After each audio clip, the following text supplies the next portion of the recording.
everyone. So we are going to learn about microorganism, right? So this is class 8 science chapter NCERT, right? Microorganism.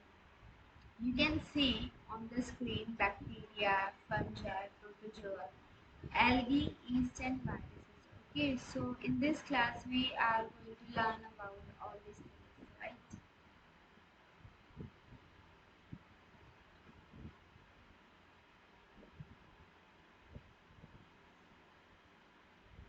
So what is microorganism? Microorganisms are microscopic organisms that cannot be seen with the naked eye. These organisms are usually unicellular in nature, right? So microorganisms are very small, right? We can see microorganisms through microscope. Yes, you have all seen the microscope in your school. Microorganisms बहुत ही small sized होते हैं, mini particles होते हैं जिनको हम naked eye से नहीं देख सकते, ठीक है। और ये ज़्यादातर यूनिसेलुलर इन नेचर होते हैं, मीन्स ये सिर्फ एक सेल के बने होते हैं, ठीक है, ज़्यादातर एक सेल के होते हैं। अब है protozoa, bacteria, fungi and algae. So let's talk about bacteria. Bacteria are unicellular prokaryotic microorganisms. Some bacteria are useful for humans while some can be harmful. So they are of four major types: Bacillus, Vibrio, Cocci and Spirilla. Bacteria जो होते हैं वो ज़्यादातर क्या होते हैं, unicellular nature के होते हैं, ठीक है। इसमें से कुछ बैक्टीरिया यूजफुल भी होते हैं, कुछ हार्मफुल भी होते हैं। जैसे हम सब बहुत अच्छे से जानते हैं that milk is converted into curd using lactobacilli, right. इसमें आता है हमारा bacillus bacteria which is rod shape. So जो लैक्टोबैसिलस है ये क्या है, बहुत यूजफुल है ह्यूमन बीइंग के लिए, राइट।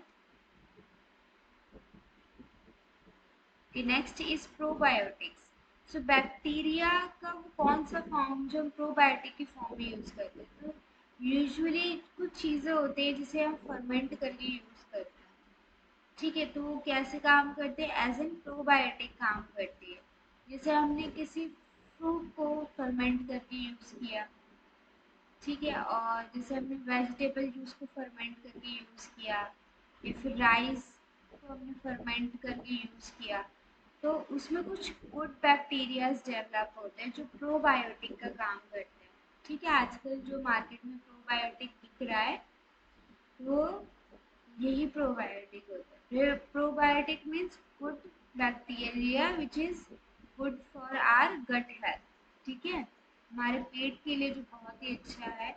ये क्या कहता है, enhanced mood, reduction of inflammation, improved cognitive function, ठीक है, ब्रेन का फंक्शन भी क्या करता है, इम्प्रूव करता है। Next is fungi. Fungi are saprophytic और पैरासिटिक ऑर्गेनिज्म। तो जो फंजाई होता है वो डेड चीज़ों पर भी जो है सरवाइव कर सकता है, और उसको एक बॉडी भी चाहिए होती है सरवाइव करने के लिए। बहुत सारी फंगल इन्फेक्शंस होते हैं ना ह्यूमन बॉडी पे, प्लांट्स पे, ठीक है। They are mostly multi cellular and not microscopic, right.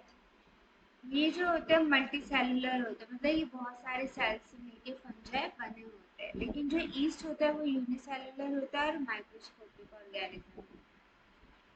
Fermentation is a metabolic process that converts sugar to acid, gases और alcohol. So basically fermentation में क्या होता है, जैसे फ्रूट है, फ्रूट का जो शुगर है, जो वेजिटेबल का जो शुगर है वो किस में कन्वर्ट हो जाएगा, डिफरेंट डिफरेंट एसिड में, गैस में या फिर अल्कोहल में, ठीक है। Fermentation is used in the preparation of curd and alcohol. जो मिल्क होता है वो क्या होता है, खट्टा होता है, नहीं होता।